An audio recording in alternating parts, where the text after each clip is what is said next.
Hello बच्चों, नमस्कार। कैसे हैं आप सभी? आशा करता हूँ आप सभी लोग अच्छे होंगे।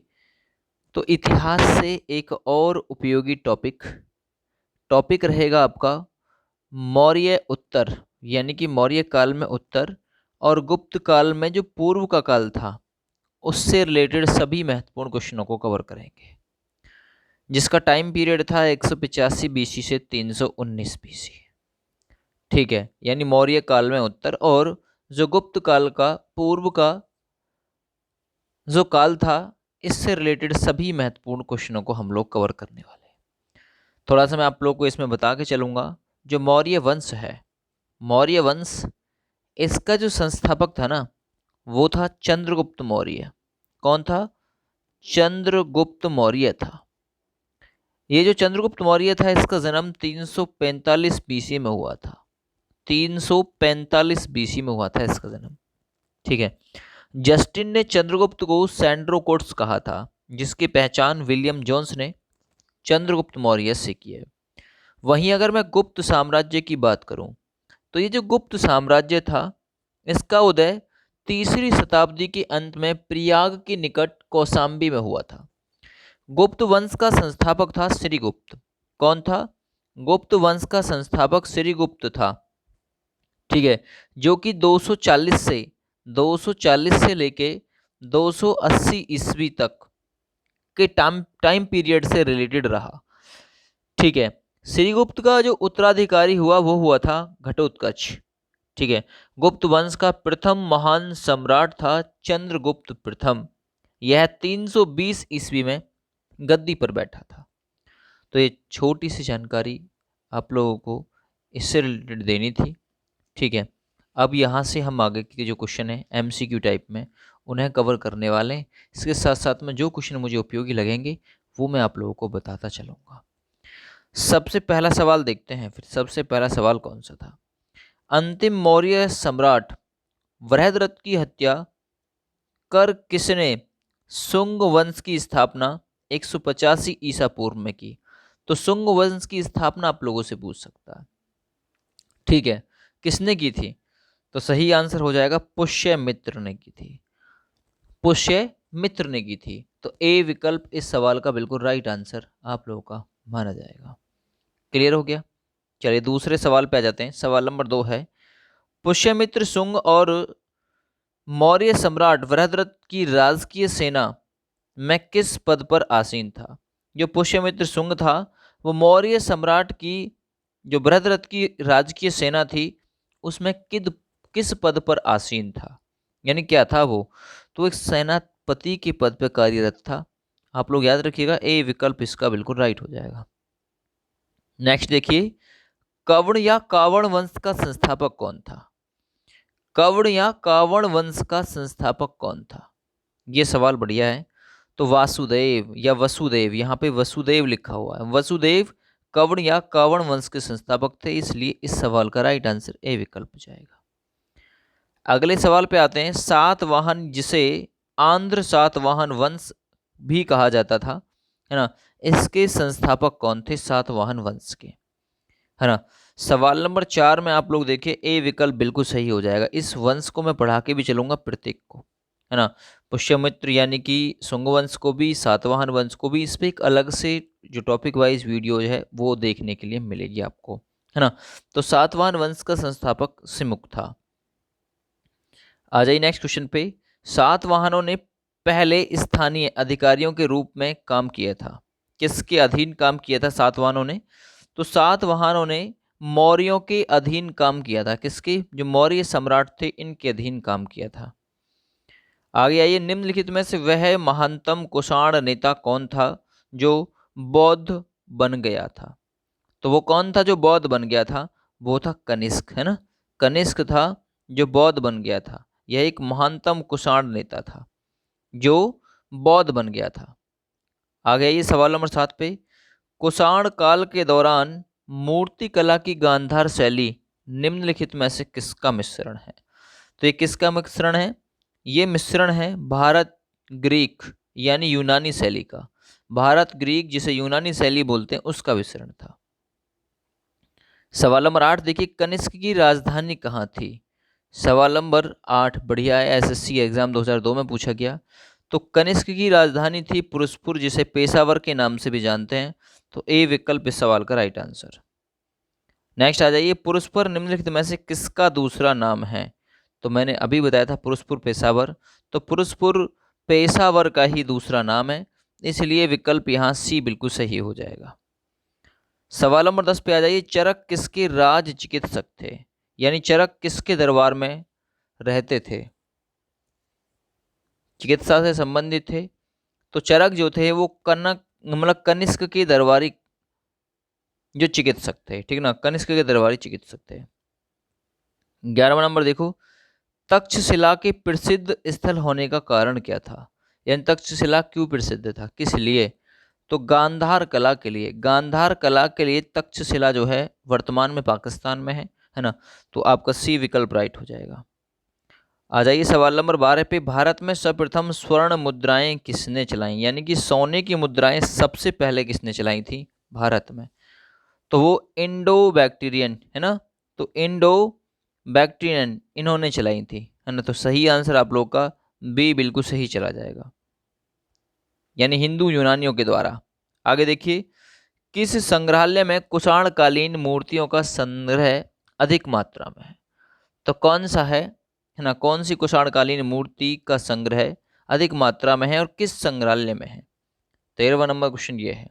तो मथुरा संग्रहालय में है, विकल्प ए बिल्कुल सही हो जाएगा। सवाल नंबर 14 देखो, निम्नलिखित में से किसने सोने के सर्वाधिक शुद्ध सिक्के जारी किए? किसने जारी किए थे शुद्ध सिक्के सोने के? तो वो कुषाणों ने जारी किए थे सर्वाधिक शुद्ध सोने के सिक्के। आगे आइए, सातवाहनों के समय में मुद्रा सर्वाधिक किस धातु से बनी थी, है ना। तो किस धातु से बनी थी मुद्रा? यानी शीशे की बनी हुई थी मुद्रा सातवाहनों के समय। नेक्स्ट, निम्नलिखित में से कनिष्क के समकालीन कौन था? 16वां नंबर सवाल, तो कनिष्क के समकालीन थे नागार्जुन, अश्वघोष और वसुमित्र, ये तीनों थे। सवाल नंबर 17 देखो, किस वंश के शासकों ने ब्राह्मणों एवं बौद्धों भिक्षुओं को कर मुक्त यानी कि जो कर से मुक्त है वो भूमि या गांव अनुदान देने की प्रथा आरंभ की थी? तो ब्राह्मणों को ये दिया जाता था, है ना। ब्राह्मण जो भिक्षु थे, जो भिक्षा मांगने का काम करते थे, तो उन्हें ये चीज़ दी जाती थी। तो इसका आरंभ किसने कराया था? तो इसका आरंभ सातवाहन वंश के शासकों ने कराया था। 18वां नंबर क्वेश्चन देखिए, भारतीय रंगमंच में यवनिका अर्थात जिसे पर्दा कहते हैं, पर्दा, इसका शुभारंभ किसने किया था, है ना। तो भारतीय रंगमंच में यवनिका अर्थात पर्दा, रंगमंच किसे कहते हैं? देखिए, जहाँ पे कोई प्रोग्राम दिखाया जाता है ना, तो वहाँ यवनिका अर्थात पर्दा का शुभारंभ किसने किया था?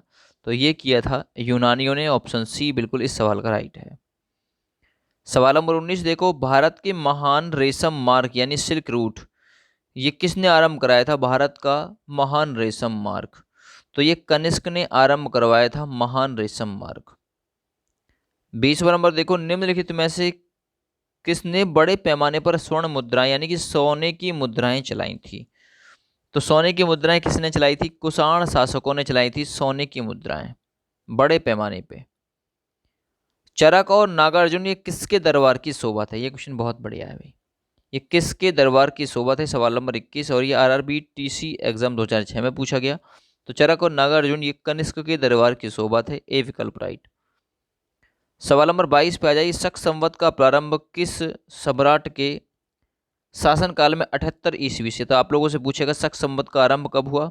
78 ईस्वी से किस शासक के काल से ये चीज आरंभ हुई? तो सवाल नंबर 22 के लिए सही आंसर हो जाएगा कनिष्क के काल से हुआ था। तक्षशिला विद्यालय स्थित था, ये तक्षशिला कहाँ पे स्थित था? सवाल नंबर 23 मैंने बताया तक्षशिला वर्तमान में पाकिस्तान में है, तो सही आंसर आप लोग का हो जाएगा पाकिस्तान।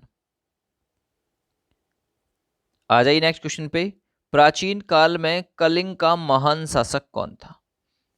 कलिंग का महान शासक प्राचीन काल में, तो वो था भाई खारवेल। 24 नंबर के लिए सही आंसर बिल्कुल सही हो जाएगा, है ना, खारवेल था महान शासक। 25 कुषाण काल में सबसे अधिक विकास किस क्षेत्र में हुआ था? तो भाई वास्तुकला के क्षेत्र में सबसे ज़्यादा विकास हुआ था, सबसे ज़्यादा डेवलपमेंट हुआ था। सवाल नंबर 26 पे आ जाओ। सातवाहनों ने आरंभिक दिनों में अपना शासन कहाँ से शुरू किया? सातवाहन वंश के शासकों ने अपने आरंभिक यानी कि शुरू के दिनों में अपना जो शासन है वो कहाँ से आरंभ किया था? तो वो आंध्र से आरंभ किया था इन्होंने अपना शासन। ऑप्शन डी सही है। सातवाहन राज्य की राजधानी कहाँ थी? आप लोगों से पूछे सातवाहन, तो वो थी पैठन, जिसे प्रतिष्ठान भी बोलते हैं। सातवाहन वंश की राजधानी वहीं पे थी। निम्नलिखित में से कौन सा अभिलेख कलिंग नरेश खारवेल से संबंधित है? तो वो है हाथी गुम्फा अभिलेख, जो कि कलिंग नरेश खारवेल से संबंधित है। किस सातवाहन नरेश ने गाथा सप्तशती नामक महत्वपूर्ण कृति की रचना की? तो ये किसने रचना की थी? तो वही होता हॉल, जिसने गाथा सप्तशती नामक महत्वपूर्ण कृति की रचना की थी। सातवाहन शासकों की राजकीय भाषा क्या थी? बढ़िया क्वेश्चन है। तो देखिए, इनकी जो राजकीय भाषा थी वो थी प्राकृत। क्या थी? प्राकृत थी सातवाहन शासकों की राजकीय भाषा। 31 नंबर देखो, निम्नलिखित राजवंशों पर विचार कीजिए, है ना। तो इनका जो क्रम है वो आप लोगों को लगाना है, कब कैसे कौन सा आया था। 31 नंबर क्वेश्चन। तो देखिए, सबसे पहले अगर मैं बात करूं तो सबसे पहले आया था चोल, है ना। सबसे पहले आया था आप लोगों का चोल, सबसे पहले नहीं आया था, है ना।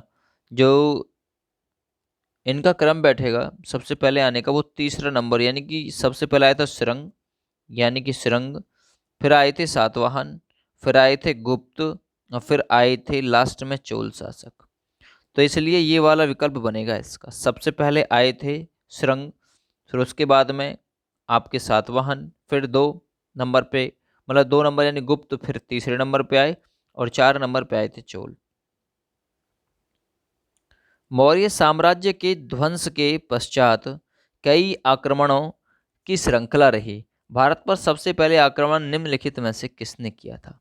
32 नंबर क्वेश्चन। तो ये आक्रमण किया था बैक्टीरियन ग्रीक ने। बैक्टीरियन या फिर ग्रीकों ने सबसे पहले आक्रमण किया था। सूची फर्स्ट का सूची सेकंड से मिलान करें। एक तरफ शासक, दूसरी तरफ उपाधि दे रखी है। किस शासक को किस उपाधि से विभूषित किया गया? तो देखिए, अशोक को क्या नाम दिया गया था? ठीक है, बताइए, अशोक को क्या नाम दिया गया था? तो अशोक को नाम दिया गया था प्रियदर्शी। क्या नाम दिया गया था? प्रियदर्शी, यानी कि ए नंबर के लिए 5वां है। अच्छा, जो कनिष्क था उसे क्या नाम दिया गया था? तो उसे दिया गया था देवपुत्र नाम, यानी कि बी नंबर के लिए चौथा। खारवेल को क्या नाम दिया गया था? तो खारवेल को दिया गया था कलिंग चक्रवर्ती, क्योंकि महान शासक था उसका ये। तो सी नंबर के लिए दूसरा। डी नंबर के लिए क्या था? यानी कुमार गुप्त को क्या नाम दिया गया, किस नाम से सम्मानित किया गया? तो कुमार गुप्त को महेंद्रादित्य कहा गया, यानी कि इसे कहा गया तीसरे नंबर पे। तो इस प्रकार से इसका विकल्प डी बिल्कुल राइट हो जाएगा। विक्रम संवत, सक्का मैंने बता दिया, कनिष्क के काल से 78 ईसा पूर्व में शुरुआत हुई। विक्रम संवत की शुरुआत कब हुई ये भी पूछा जाता है। हिजरी संवत भी पूछा जाता है, 622 में शुरू हुआ, है ना। और विक्रम संवत हुआ था 58 ईसा पूर्व में, है ना भाई। 58 ईसा पूर्व में विक्रम संवत स्टार्ट हुआ था। चलो मैं इससे रिलेटेड क्वेश्चन यहाँ आप लोगों को कवर करा देता हूँ, जोड़े से यहाँ पे देख लेते हैं कब कौन सा शुरुआत हुआ। तो एक चीज़ तो आप लोगों को पता है कि शक संवत जो था वो 78 ईस्वी से शुरू हुआ, शक संवत। यानी कि मैं बात करूं बी नंबर की, तो बी नंबर के लिए यहाँ जो सही हो जाएगा, यहाँ जो सही हो जाएगा वो तीसरा नंबर सही हो जाएगा। बी के लिए तीसरा नंबर। आप लोग कहेंगे बी के लिए तीसरा, तो कहीं भी नहीं दे रखा। ठीक है, बिल्कुल दे रखा। देखो, ये रहा बी के लिए तीसरा, ये रहा बी के लिए तीसरा। ये दोनों तो ऑप्शन गलत ही हो गए, इनका तो कोई मैटर रहा ही नहीं यहाँ अब। अच्छा, जो आपका बी का मैंने क्लियर कर दिया, पहले ए का करते हैं। विक्रम संवत, तो विक्रम संवत की शुरुआत अभी मैंने बताई है 58 ईसा पूर्व में। तो यानी कि ए नंबर के लिए चौथा है। तो ए नंबर के लिए चौथा 2 ऑप्शन में है ना। वैसे आप लोगों को पता चल गया कि 35 नंबर में जो सही होने वाला वो डी ही सही होने वाला है, क्योंकि इसमें बी नंबर के लिए तीसरा नहीं है। लेकिन आप लोग फिर कर लो इसे और क्लियर। ए बी हो गए, यानी सी नंबर गुप्त, है ना। को जो गुप्त की शुरुआत मानी जाती है वो लगभग 320 के आसपास से मानी जाती है, यानी सी नंबर के लिए दूसरा। और डी नंबर के लिए मैं बात करूं, डी नंबर के लिए कौन सा होगा, यानी कि कलिंग। ये जो कलिंग वाला है ना भाई, कलिंग संवत, इसकी शुरुआत कब हुई? तो जो कलिंग संवत था इसकी शुरुआत 3102 ईसा पूर्व में हुई थी। ये कली संवत है, कली संवत है ना, कलिंग नहीं है, कली संवत। तो इस डी नंबर के लिए पहला बिल्कुल राइट हो जाएगा। इस प्रकार से क्रम लगेगा तो डी वाला लगेगा बिल्कुल सेट। 36 नंबर, मौर्यों के बाद दक्षिण भारत में सबसे प्रभावशाली राज्य कौन सा था, है ना। सबसे प्रभावशाली राज्य या फिर राजा जो आए थे वो सातवाहन वंश के संस्थापक आए थे, सिमुक वगैरह। आ जाइए, बुद्ध की खड़ी प्रतिमा निम्नलिखित में से किस काल में बनाई गई थी? खड़ी जो प्रतिमा थी बुद्ध की वो किस काल में बनाई गई थी? तो कुषाणों के काल में बनाई गई थी, बी ऑप्शन राइट हो जाएगा। 38 नंबर, सुंग वंश के बाद किस वंश ने भारत पर राज किया? तो सुंग वंश के बाद आए थे कवण, वसुदेव वाले, कवण या कावण जिसे कहते थे, जिसके संस्थापक वसुदेव थे, सी ऑप्शन राइट। 39, किस चीनी जर्नल ने कनिष्क को हराया था? तो कौन सा चीनी जर्नल था जिसने कनिष्क को हराया? तो वो था पेन चाओ, है ना भाई, पेन चाप चाप के हरा दिया कनिष्क को, पेन चाओ।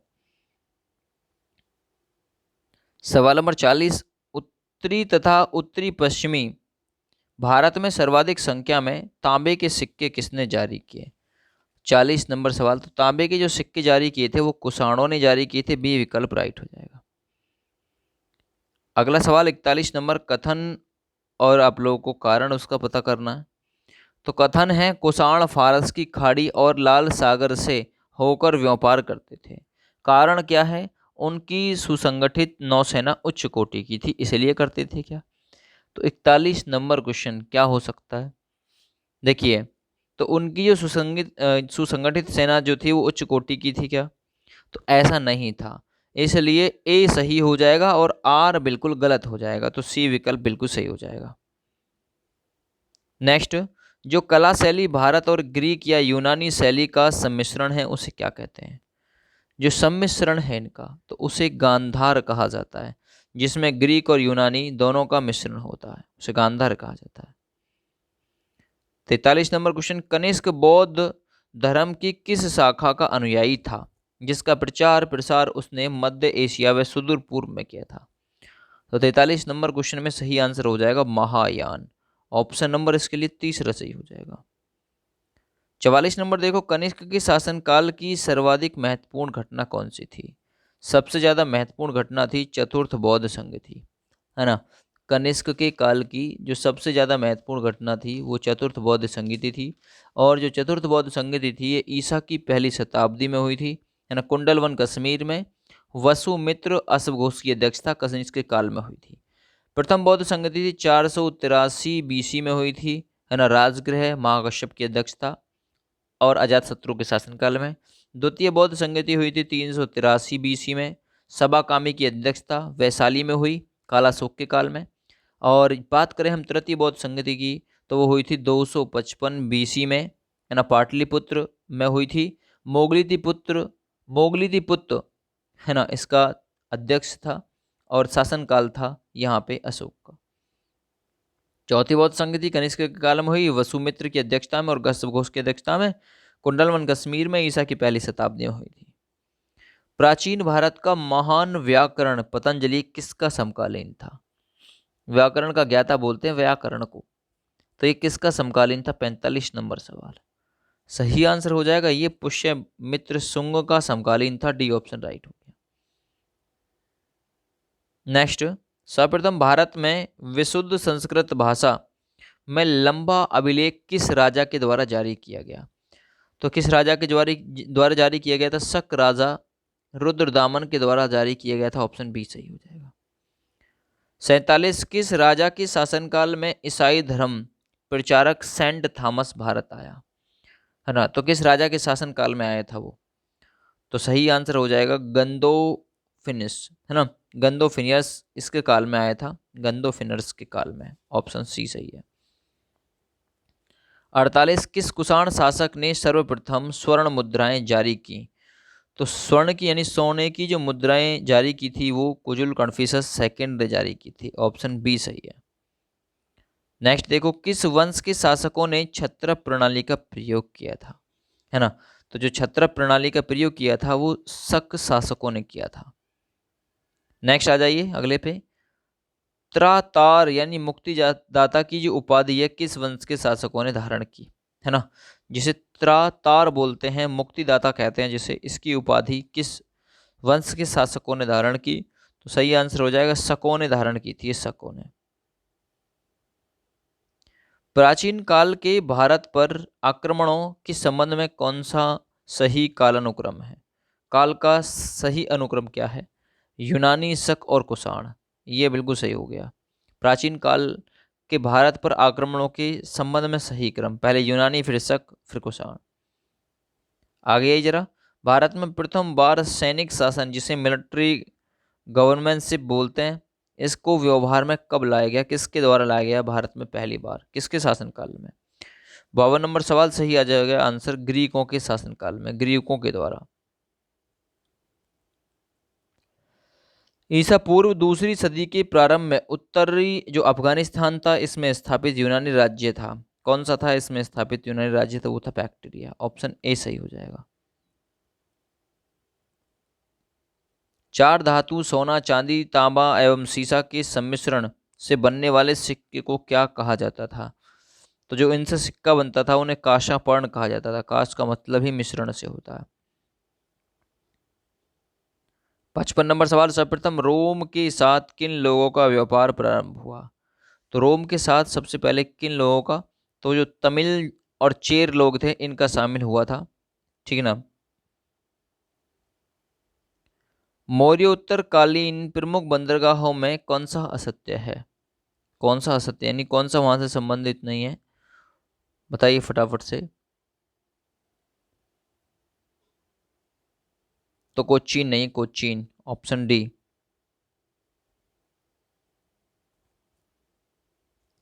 निम्नलिखित में से किस स्थान को पेरिपल्स ऑफ द इरिश्चियन सी में पोड़ के नाम से, सी में पोड़के के नाम से संबोधित किया गया? देखिए नाम भी अजीब अजीब है, मैं क्या करूं इसमें, है ना। तो सही आंसर हो जाएगा अरिकमेडु। ऑप्शन बी सही है। सवाल पढ़ लो पहले, निम्नलिखित में से किस स्थान को पेरिपल्स ऑफ द इरिश्चियन सी में पोड़के के नाम से जाना जाता है? अरिकमेडु। मौर्योत्तर काल में किसने भारत में हिंदी यूनानी राज्य की स्थापना की? तो हिंदी यूनानी राज्य की जो स्थापना की थी वो डेमेटियस ने की थी। सही आंसर ए हो जाएगा। 59 निम्नलिखित में से किसने अपने जीवन के उत्तरार्ध में अपने पुत्र के हाथों में राज सत्ता सौंपकर बौद्ध भिक्षु बन गया था? तो ये काम किसने किया था? तो ये काम जो किया था 59 नंबर सवाल में सही आंसर हो जाएगा मिनांडर ने किया था, मिनांडर ने। 60वां नंबर सवाल देखो, कुषाणों का संबंध था, तो जो कुषाण थे इनका जो संबंध था वो किसके साथ था?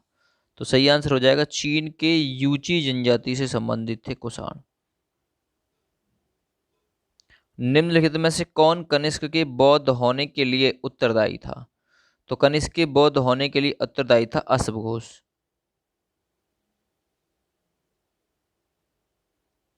सूची फर्स्ट का सूची सेकंड से मिलान, इंडो ग्रीक, है ना, करिए मिलान।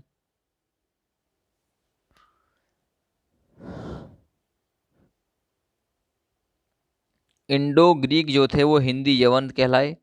शकों का जो संबंध था वो सीथियन के साथ था, और पारस का था वो पहलव के साथ था, यानी कि पहला ही विकल्प इसमें बिल्कुल राइट हो जाएगा। राज्य और उनकी राजधानी, सुंग वंश की राजधानी कहाँ थी, सातवाहन की कहाँ थी? तो ये आप लोगों को लगाना है। सुंग वंश की राजधानी विदिशा थी, चेदी वंश की कलिंग थी, सातवाहन की प्रतिष्ठान या पैठन थी, कुषाण की पुरस्पुर या पेशावर थी। तो ये विकल्प आप लोगों का इसका भी ए सही चला जाएगा। रोमन साम्राज्य के अनुसरण पर किस वंश के शासकों ने कैसरिया, जिसे सीजर बोलते हैं, की उपाधि धारण की? है ना, तो किसने ये उपाधि धारण की थी? सवाल नंबर 64 सही आंसर हो जाएगा, कुषाण शासकों ने ये धारण की थी। निम्नलिखित में से किसका निर्माण शुंग काल में हुआ? तो इनमें से किसका निर्माण शुंग काल में हुआ था, बताओ जरा। इसका भी हुआ भरतु स्तूप, सांची का स्तूप भी, है ना, और ये भांजा स्तूप इसका भी, यानी उपरोक्त सभी बिल्कुल सही हो जाएगा। सातवाहन नरेश हाल के समकालीन गुणाढ़ की या गुणाढ़ ने किस प्राकृत ग्रंथ की रचना की थी? तो वो था वृहत का वृहत कथा वृहत कथा। निम्नलिखित कथनों पर विचार कीजिए और आंसर करिए 67 नंबर क्वेश्चन का। तो देखो भाई, सातवाहन शासक बौद्धों पर अत्याचार करते थे, गलत बात। पुष्यमित्र शुंग बौद्धों को संरक्षण देते थे, ये भी गलत। बौद्ध गया में शशांक ने बोधि वृक्ष को काट दिया था, ये बात सही है। तो केवल तीसरा सही हो जाएगा इसमें, डी। निम्नलिखित में से किस अभिलेख में चंद्रगुप्त मौर्य और अशोक दोनों का उल्लेख किया गया है? तो कौन सा अभिलेख था जिसमें उल्लेख किया गया था? वो था महाक्षत्रप रुद्रदामन का जूनागढ़ अभिलेख। प्राचीन भारत में निम्न में से किस एक ने नियमित रूप से सोने के सिक्के चलाए? नियमित रूप से लगातार सोने के सिक्के चलाए थे कुषाणों ने। कलिंग नरेश खारवेल किस वंश से संबंधित था? 70 नंबर सवाल। जो कलिंग नरेश था खारवेल, वो चेदी वंश से संबंधित था, ऑप्शन नंबर सही है ए। प्राचीन भारत में देश की अर्थव्यवस्था में अत्यंत महत्वपूर्ण भूमिका निभाने वाली श्रेणी संगठन के संदर्भ में निम्न में से कौन सा कथन सही है? कौन सा कथन सही, जरा बताओ। तो देखो, प्रत्येक श्रेणी राज्य की एक केंद्रीय प्राधिकरण के साथ पंजीकृत होती थी और प्रशासनिक स्तर पर। तो गलत बात, पंजीकरण कहाँ से हो जाएगा जब श्रेणी ही वेतन, काम करने के नियम, मानक और कीमत को सुरक्षित करती है, बात सही है। श्रेणी को अपने सदस्यों पर न्यायिक अधिकार होता है तथा निम्नलिखित कूटों के आधार पर इसका उत्तर करेंगे। तो इसका जो उत्तर आएगा केवल और केवल दूसरा व तीसरा सही आएगा। तो ऑप्शन नंबर सी बिल्कुल इस सवाल में राइट आंसर के रूप में माना जाएगा। ठीक है भैया, तो आप लोग की वीडियो जो है वो कंप्लीट हो गई है। ठीक है, इससे अगला पार्ट आप लोगों को जल्दी से जल्दी दिया जाएगा। फिलहाल थैंक यू, बाय बाय, जय हिंद।